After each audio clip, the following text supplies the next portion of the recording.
Hello दोस्तों, स्वागत है आपका इस वीडियो में। आज हम हिस्ट्री क्लास 11th के इंपॉर्टेंट क्वेश्चन देखेंगे, जिसमें ये जो वीडियो है आपका पार्ट 1 है। पार्ट 1 में कुछ चैप्टर्स को लिए गए हैं, 3 से 4 चैप्टर इस वाले में कवर करूंगा और बाकी ये जो चैप्टर्स हैं आपके वो सेकंड पार्ट में कवर होंगे। तो आप प्लीज़ दोनों वीडियो को देखें। और चलिए इस वीडियो को स्टार्ट करते हैं। ये सारे के सारे क्वेश्चन ऐसे हैं जो आपके आने वाले एग्जाम में देखने को मिल सकते हैं।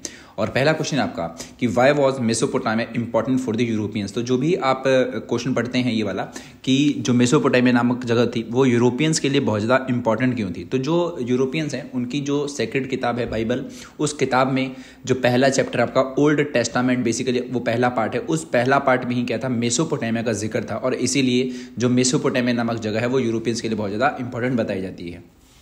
दूसरा क्वेश्चन है कि where in Iraq did the first cities and writing emerge, यानी कि इराक में कौन से शहर ऐसे थे जहां पर सबसे पहले शहर और लेखन कला मतलब एक तरीके से उभरा। तो इराक का वो पार्ट पूछ रहा है कि इराक का कौन सा हिस्सा था जहां पर सबसे पहले शहर बने और वहीं पर लेखन प्रक्रिया शुरू हुई। तो जो आप ये इलाका देखते हैं इराक वाला, उस इराक का जो दक्षिणी हिस्सा है वहां पर ही पहली बार शहर बने थे और लेखन कला का यहाँ पर विकास हुआ था। तीसरा क्वेश्चन है of all the ancient system agriculture of which region was the most productive. तो अगर आप सभी प्राचीन प्रणालियों को देखें तो हमें बताना है कि सबसे ज़्यादा जो कृषि की जो पैदावार होती थी वो किस क्षेत्र में सबसे ज़्यादा होती थी। तो जो मेसोपोटामिया का आप दक्षिणी हिस्सा देखते हैं कि सदर्न पार्ट देखते हैं, उधर सबसे ज़्यादा जो प्रोडक्टिव खेती थी वो हुआ करती थी, क्योंकि उधर खेती के लिए मतलब जो नदियाँ थी, दजला फरात आपने सुनी होगी, उधर वो काफ़ी आसानी से पानी लेकर के आती थी, अच्छी मिट्टी लेकर के आई थी और इसीलिए उस हिस्से में कृषि बहुत ही अच्छे तरीके से होती थी। अगला क्वेश्चन है when did the earlier cities of Mesopotamia begin to develop, यानी कि मेसोपोटामिया के सबसे प्रारंभिक शहर कब विकसित होने लगे। तो ये जो आपका था वो ब्रॉन्ज एज यानी कि कांस्य युग में हुआ था, जब लगभग 3000 ईसा पूर्व के आसपास में जो वहाँ के सबसे प्रारंभिक शहर थे वो विकसित होने लग गए थे। अगला क्वेश्चन है which two metals are mix to make bronze. तो ब्रॉन्ज को बनाने के लिए कौन से दो धातुओं को मिलाया जाता है। तो जो कॉपर और टीन आप देख रहे हैं, इन्हीं दोनों धातुओं को मिलाकर के क्या बनाते हैं भाई, ब्रॉन्ज बनाते हैं, कि तांबा और टीन। अगला क्वेश्चन है in which city of Mesopotamia was the Warka head. Warka सिर्स आपने सुना होगा, वारका हेड इंग्लिश में है आपका। तो Warka head found, what was its made of. तो मेसोपोटामिया के किस शहर में वारका हेड यानी कि वारका सिर्स बेसिकली यहाँ पर लिखना चाहिए। तो वारका सिर्स मिला और यह किस चीज़ से बना हुआ था। जो आपका वारका सिर्स आप देखते हैं कि वारका हेड, एक आपने खोपड़ी टाइप की जगह चीज़ देखी होगी इस चैप्टर में, तो उसी के ऊपर क्वेश्चन है कि वो कहाँ पर मिला था। तो जो उरुक सिटी थी वहाँ पर ये मिला था और ये जो आपका था वो व्हाइट मार्बल से बनाया गया था, वारका सिर्स की जो मूर्ति थी वो। अगला क्वेश्चन है आपका give 2 features of urban life. तो जो शहरी जीवन है उसकी 2 विशेषता है। तो यहाँ पर क्या होता है, डिवीजन ऑफ लेबर होता है, यानी कि ये समझिए कि हर एक व्यक्ति के काम जो होते हैं अलग अलग हिस्सों में बटे होते हैं। कोई कुछ बना रहा होता है, कोई कुछ बना रहा होता है बेसिकली, तो उसी को हम डिवीजन ऑफ लेबर कह सकते हैं। और दूसरा कि यहाँ पर जो सोशल ऑर्गेनाइजेशन था, यानी कि अमीर थे, गरीब थे, मिडिल क्लास थे। तो इस तरीके से ये 2 क्या है आपके अर्बन लाइफ के फीचर्स हैं। चलिए अगला क्वेश्चन है from where did the Mesopotamia people procure necessary metals and goods, what did they export in exchange. यानी कि जो मेसोपोटामिया के लोग थे आवश्यक धातुओं और वस्तुओं को कहाँ से प्राप्त करते थे, यानी कि जो भी जरूरी के जो भी धातु हो गए या फिर कोई सामान हो गया उनको कहाँ से मिलता था। और दूसरा कि वो इसके लिए क्या निर्यात करते थे, यानी कि उसके बदले वो क्या देते थे बेसिकली एक्सचेंज में, ये सवाल पूछा गया है। तो वो लोग तुर्की, ईरान और इसी के आसपास के जो भी देश थे वहीं से धातु और बाकी की जो चीज़ें थे वो मंगाते थे और इसके बदले वो लोग कपड़ा और जो भी उनके यहाँ पर खेती का जो भी अनाज वगैरह था इन सब चीज़ों का वो लोग निर्यात करते थे। यानी कि यहाँ से धातु आ गया, कोई वस्तु आ गई और इसके बदले वो क्या देते थे भाई, अनाज देते थे, कपड़ा देते थे। ठीक है, तो एक्सचेंज पहले होता था, तो वही तरीका यहाँ पर अपनाया गया है।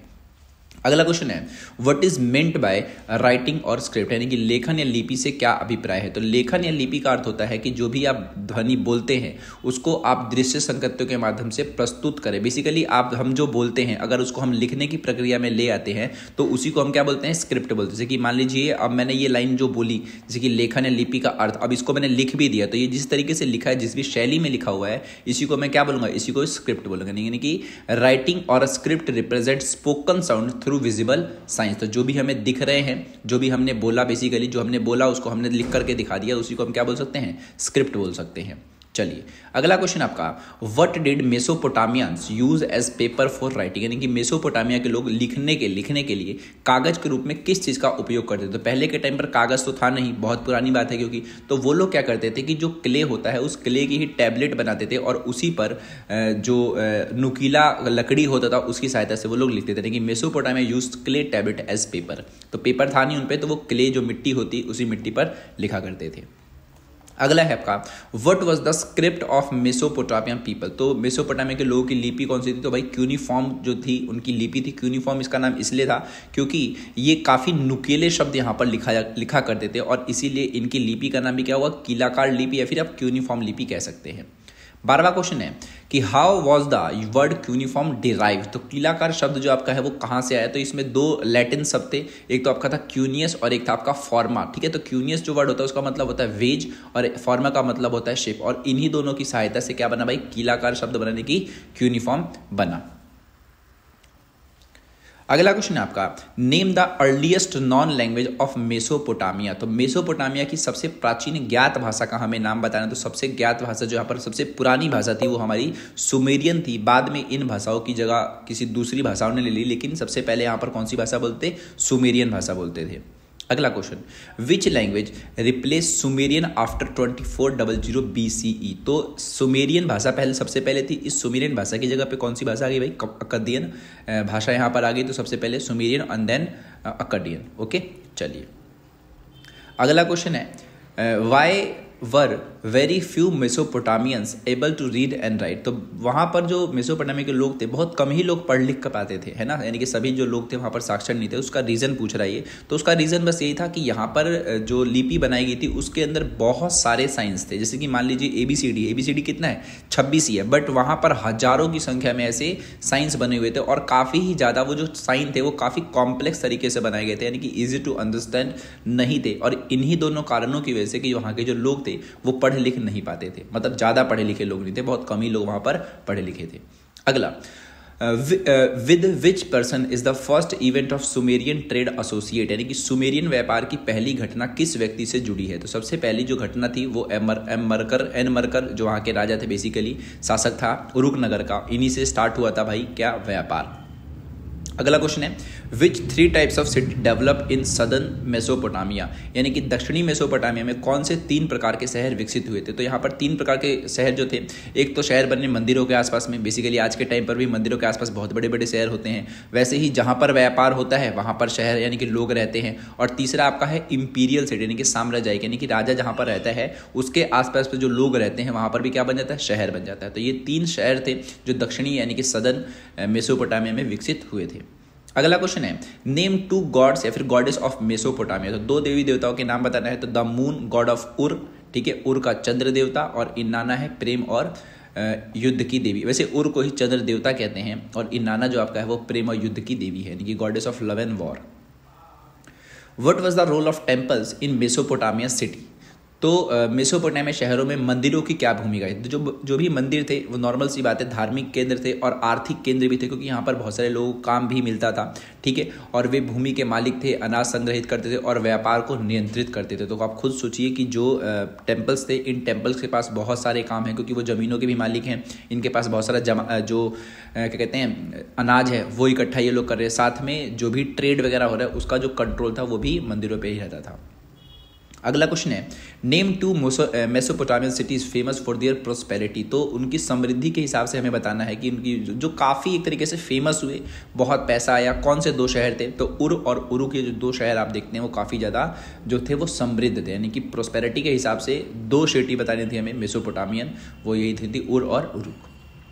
अगला क्वेश्चन, दक्षिणी मेसोपोटामिया में कृषि कभी कभी खतरों के अधीन थी, इसके लिए कौन से कारक जिम्मेदार थे। देखिए अभी हमने थोड़ी देर पहले पढ़ा था कि दक्षिणी मेसोपोटामिया ऐसा इलाका है जहां पर खेती बहुत कैसे होती थी, मतलब बढ़िया तरीके से होती थी, लेकिन फिर भी यहाँ पर कभी कभी क्या होता था कि दिक्कतें आ जाती थी। वो कौन कौन सी दिक्कतें थी हमें वो जानना है। तो यहाँ पर 2 दिक्कतें जानेंगे हम, एक तो नेचुरल और एक हो जाएगा आपका मैन मेड। देखिए नेचुरल की अगर मैं बात करूँ हाँ, तो अगर मैं नेचुरल की अगर बात करता हूँ तो कभी कभी यहाँ पर क्या होता था कि मान लीजिए जो नदी है, वो नदी यूफ्रेट नदी जो थी वो क्या करती थी कि उसमें काफ़ी ज़्यादा पानी आ जाता था और उस ज़्यादा पानी की वजह से भी फसलें खराब हो जाती हैं। और दूसरा तरीका यह था कि मान लो कोई नदी चल के आ रही है जिस भी तरफ से, और मान लो कि वो अपना रास्ता मोड़ ले, तो जिस इलाके से वो जा रही है वहाँ पर वो नहीं पहुँचेगी, और वहाँ पर नहीं पहुँचेगी इसका मतलब क्या है, इसका मतलब ये है कि उस इलाके में सूखा पड़ जाएगा। तो ये दो कारण है नेचुरल फैक्टर, क्योंकि ये प्रकृति के हिसाब से हुआ। अगर मैन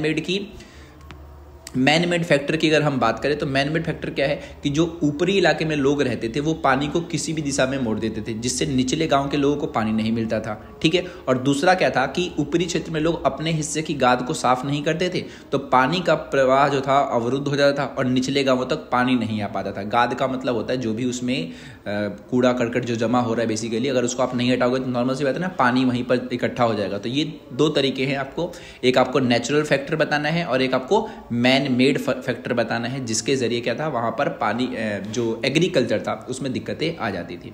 तो ये हो गया हमारा second chapter complete. I think first chapter है ये नई बुक के हिसाब से, मेसोपोटामिया वाला। ठीक है, चलिए अब बात करते हैं रोमन साम्राज्य की।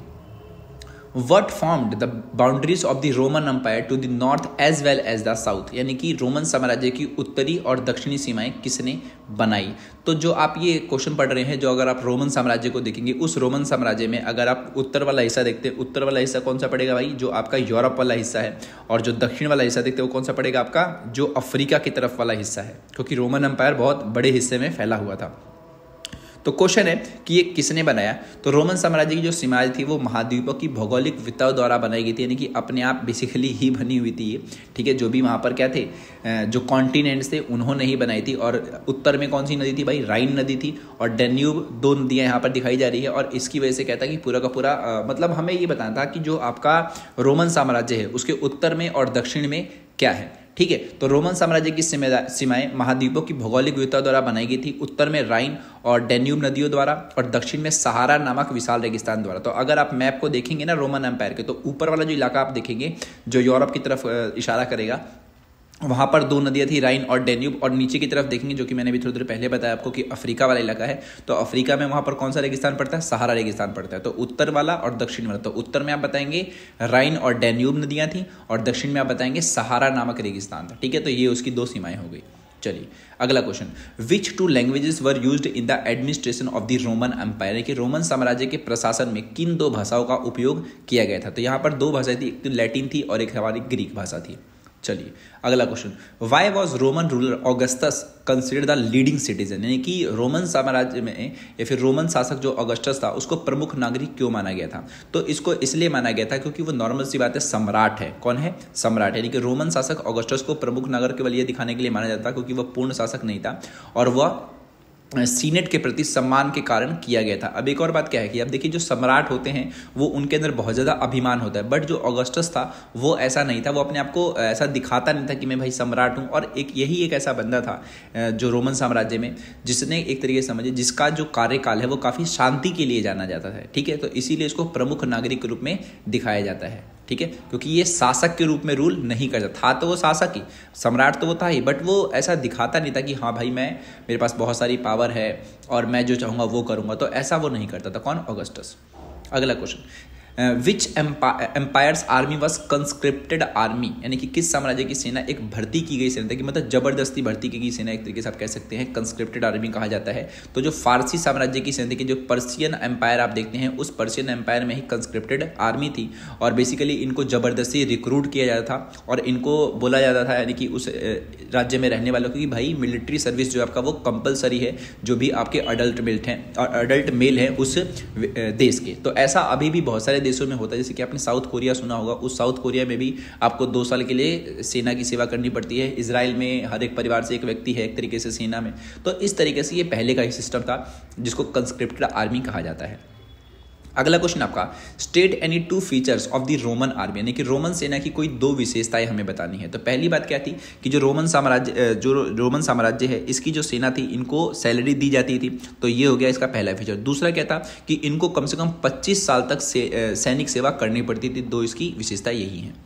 चलिए अगला question, which were the 3 main player in political history of Rome, which were the three, तो तीन प्रमुख खिलाड़ियों के नाम बताने, 3 मेन प्लेयर्स बताने हैं किसके इतिहास से जुड़े हुए, राजनीतिक इतिहास से, रोम के इतिहास से। तो यहाँ पर 3 मेन प्लेयर कौन कौन से थे भाई? पहला था आपका एम्पायर जिसको हम सम्राट बोलते हैं, दूसरा वर्ग है आपका अरिस्टोक्रेसी, बेसिकली जो अमीर लोग थे अभिजात वर्ग कहलाएंगे, और तीसरा आपका कौन है? आर्मी यानी कि सेना। तो ये 3 जो है वो मेजर प्लेयर्स है पॉलिटिकल हिस्ट्री ऑफ रोम के, empire, the aristocracy and the army. चलिए अगला, what was the base of membership of the senate in Rome? तो रोम में सीनेट या फिर सेनेट की सदस्यता का आधार क्या था, यानी कि सेनेट में किसकी एक तरीके से एंट्री हो पाएगी, किसको मेंबरशिप मिल पाएगी? तो अभी मैंने बताया कि जो अभिजात वर्ग है बेसिकली वही इसके अंदर जा पाते थे सेनेट के भीतर। तो जो भी धनी परिवार के लोग थे वो अभिजात के नाम से जाने देते और उनको इसमें जीवन भर की सदस्यता मिल जाती थी। और इसका आधार क्या था कि जन्म से अधिक धन या फिर पद धारण था। और नॉर्मल सी बात है कि जिनके पास ज़्यादा पैसा है वो लोग क्या कर सकते हैं, इसमें जा सकते हैं। जो कि सेनेट कौन है? सेनेट वही लोग हैं जो नियमों को बनाते हैं, जो मंत्री हैं, जो राजा के सलाहकार हैं, उन्हीं को सेनेट कहा गया था। अगला question, what is meant by the civil war? तो गृह युद्ध से आप क्या समझते हैं? Civil war. देखिए सिविल वॉर का साफ साफ ये मतलब होता है कि जब देश के भीतर ही 2 समूहों में युद्ध होने लग जाए और सत्ता काबिज करने की बात आ जाए कि मान लीजिए भारत आप देश देखते हैं, भारत देश में क्या हो कि बाहर से हमला नहीं हो रहा है, भारत के देश के भीतर में ही क्या हुआ, 2 अलग अलग गुट बन गए। तो मान लो कि जो लोग आंदोलन कर रहे थे वो आंदोलन करके एक तरीके से चाहते हैं कि भाई हम हटा दें सरकार को, हम खुद वहाँ पर कब्जा कर लें और वहाँ पर सत्ता चलाएं, तो उसको आप क्या कह सकते हो? उसको आप सिविल वॉर कह सकते हो। यानी कि arm struggle between the 2 groups of a country to capture power is known as civil war. Apart from one infamous year 69 CE when 4 emperors ascend the throne rapidly, the first 2 century of Rome rule were generally free from civil war and the relatively stable. तो शुरुआत के जो समय अगर हम बात करें तो ऑगस्टस का मैंने आपको एक टाइम बताया, तो ऐसे करके 2 सेंचुरी ऐसी थी जिस टाइम ऐसा माना गया था कि वहां पर सिविल वॉर नहीं हुई थी। यानी कि कुछ राजा ऐसे है या फिर कुछ सम्राट ऐसे आए थे जिनके टाइम पर सिविल वॉर बहुत ही ज्यादा देखी गई थी। और ऑगस्टस जो आप देखते हैं उसको शांति के लिए बहुत ज़्यादा माना जाता है कि वो शांति प्रिय था सम्राट, और उसके काल में कभी भी सिविल वॉर नहीं हुई थी। चलिए, for what is the age of Roman empire Augustus known and Y?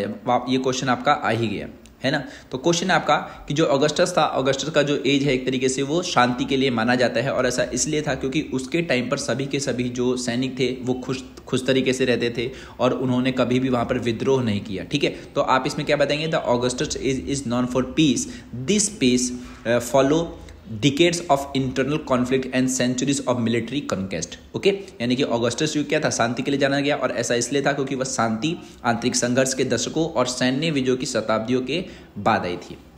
चलिए अगला क्वेश्चन क्या है कि what is meant by the near east of Rome? यानी कि रोम के निकट पूर्व से क्या अभिप्राय है? तो जो रोम आप इलाका देखते हैं तो रोम में भूमध्य सागर वाले जो क्षेत्र देखते हैं, तो रोम भूमध्य सागर क्षेत्र में रहने वाले किसी व्यक्ति के लिए ये शब्द भूमध्य सागर के पूर्व के सभी क्षेत्रों को संदर्भित करता है। पूर्व मुख्य रूप से रोमन प्रांत जैसे सीरिया, फिलिस्तीन, मेसोपोटामिया और आसपास के क्षेत्र। जब आप रोम का इलाका देखेंगे और उस रोम के इलाके में ईस्ट की तरफ जाएंगे, ईस्ट किधर पड़ेगा भाई आपका? जब आप देखेंगे तो उधर ना एक देश पड़ेगा, टर्की पड़ेगा, सऊदी अरेबिया पड़ेगा, मिस्र पड़ेगा। ठीक है, तो रोम का इलाका, जैसे कि मान लीजिए अगर आप ये स्क्रीन देख रहे हैं और इस स्क्रीन में अगर मेरा ये कर्सर आपको दिखाई दे रहा है जहां पर ये ईस्ट लिखा हुआ है, यही आपका ईस्ट पड़ेगा। तो बेसिकली अगर ये रोम का मैप है पूरा का पूरा, तो इधर की तरफ जो देश है ना उन्हीं को क्या बोला गया था? नियर ईस्ट ऑफ रोम बोला गया था। और इधर कौन कौन से देश थे भाई? सीरिया था, फिलिस्तीन था, मेसोपोटामिया था, इस टाइप के जो देश थे उनको क्या बोला गया था? Near east of Rome. चलिए अगला क्वेश्चन क्या है? Why was trade in Roman empire considered to be a risky business? तो जो रोमन साम्राज्य था वहां पर ट्रेड को काफी जोखिम भरा क्यों कहते थे? तो इसका कारण ये था कि जब भी वहां पर ट्रेड होता था उनको एक बात का डर होता था, क्योंकि समुद्र में क्या होते हैं? लुटेरे होते थे। पहले बहुत टाइम पर ऐसा देखा जाता कि लुटेरे वगैरह जो थे वो आते थे, जैसे कि आपने वो पायरेट्स ऑफ कैरेबियन मूवी देखी होगी, है ना। अगर आपने वो मूवी देखी है तो आप उसे समझ सकते हैं कि वो पहले के टाइम पर कितना चलता था। तो डाकू होते थे, समुद्री लुटेरे होते थे, और वो क्या कहते थे? व्यापारियों को लूट लेते थे। और इसीलिए पहला रीजन जो है कि ये रिस्की क्यों था। दूसरा क्या है कि उस टाइम जो शिप वगैरह हुआ करती थी वो तूफान के कारण बहुत ज़्यादा नष्ट हो जाती थी, क्योंकि उस टाइम जो भूमध्य सागर आप देखते हैं जो कि बीच में ही पड़ता है उसके रोमन एम्पायर के, उसमें तूफान वगैरह आता था और उसकी वजह से भी जहाज नष्ट हो जाते थे। और इन दोनों कारणों की वजह से जो ट्रेड था आपका वो एक रिस्की बिजनेस था। चलिए अगला है what do you understand by the term late antiquity.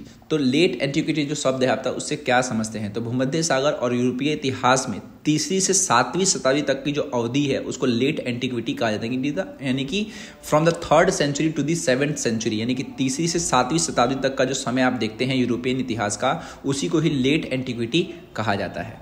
7वीं शताब्दी के आसपास में ही रोमन साम्राज्य खत्म हो गया था। अगला है what was the impact of expansion of Roman empire on trade, यानी कि रोमन साम्राज्य के विस्तार का व्यापार पर क्या प्रभाव पड़ा। तो सवाल ये है कि रोमन साम्राज्य ने क्या किया भाई, अपना जो ट्रेड है वो बढ़ा दिया। तो इसका फ़ायदा क्या हुआ, ये सवाल पूछा। तो इससे फ़ायदा ये हुआ कि वहाँ पर बहुत सारे एक तरीके से वस्तुएं और संसाधन कहाँ पे आ गए, रोमन जो साम्राज्य था उसके अंडर में आ गए। दूसरा क्या हुआ कि बहुत सारे सड़कें, बंदरगाह के विशाल नेटवर्क जो थे उनको बनाया गया, और इसकी वजह से जो उनका व्यापार था वो और बढ़िया तरीके से हो पाया। तो ये दो जो आपके हैं वो दो मतलब एक तरीके से फ़ायदे हैं रोमन एम्पायर के, जब उन्होंने ट्रेड को आगे बढ़ाया था। अगला क्वेश्चन है what was the role of empire on the Roman empire. तो रोमन साम्राज्य में सम्राट की क्या भूमिका है। नॉर्मल सी बात है कि भाई जो सम्राट है वो राजनीतिक, सैन्य और धार्मिक मामलों में क्या होगा, वो सबसे बड़ा हेड होगा, ठीक है, सर्वोच्च प्राधिकारी होगा, यानी कि सुप्रीम अथॉरिटी किसी के पास होगी। तो किसके पास होगी भाई, रोमन एम्पायर के पास होगी। कौन कौन सी चीज़ों पर, पॉलिटिकल, मिलिट्री और रिलीजियस मैटर्स पर। दूसरा क्या होगा कि जो भी उस देश में लॉ मेंटेन करना है, लॉ एंड ऑर्डर हो गया, स्टेबिलिटी करना है, मतलब वहाँ पर सब कुछ जो व्यवस्था है, स्थिरता है, लड़ाई झगड़े जो है लोगों के बीच में, इन सब चीज़ों को कौन देखेगा भाई, वो भी कौन देखेगा, आपका सम्राट। बेसिकली एक देश में जैसे कि प्राइम मिनिस्टर की भूमिका होती है, वही आप समझ सकते हैं कि उस टाइम रोमन एम्पायर में एक सम्राट की क्या भूमिका होती थी। चलिए, what was the significance of the city of Rome in the Roman empire, यानी कि रोम साम्राज्य में रोम शहर का क्या महत्व था। तो इसका बहुत ही ज़्यादा महत्व था। नॉर्मल सी बात है कि सिटी है किसी भी अगर सम्राट की, मतलब जिसको कैपिटल हम कहते हैं, तो उसका जो महत्व होता है सबसे ज़्यादा होता है। क्यों? क्योंकि वो साम्राज्य की राजधानी है और वो आपका एक राजनीतिक केंद्र है, क्योंकि यहीं से पूरे के पूरे हिस्से को रूल किया जाता है। इसके अलावा ये शहर विशाल शहरी केंद्र था जिसमें भव्य वास्तुकला, बाजार और बहुत सारी अलग अलग जो लोग थे वो यहाँ पर रहा करते थे। और इसीलिए जो था आपका ये जो रोमन साम्राज्य आप देखते हैं उसमें रोम शहर काफ़ी ज़्यादा फेमस था, ठीक है, क्योंकि ये कैपिटल था, पॉलिटिकल सेंटर था और यहाँ पर बहुत ही सारे लोग रहते थे। तो ये अर्बन सेंटर भी था।